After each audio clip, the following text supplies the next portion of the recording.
श्रियकान्ताय कल्याणनिधये निधयेतिनाम् श्रीवेङ्कटनिवासाय श्रीनिवासाय मङ्गलम्।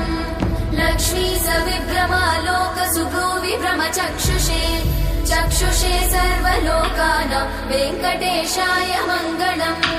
श्रीवेङ्कटाद्रिशृङ्गाग्रमङ्गलाभरणाङ्गये मङ्गलानां निवासाय श्रीनिवासाय मङ्गलम्।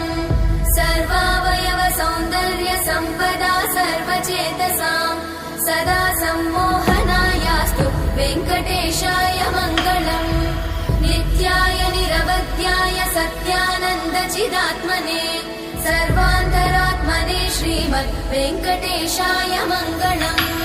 स्वतः सर्वविदे सर्वशक्तये सर्वशेषिने सुलभाय सुशीलाय वेङ्कटेशाय मङ्गलम्।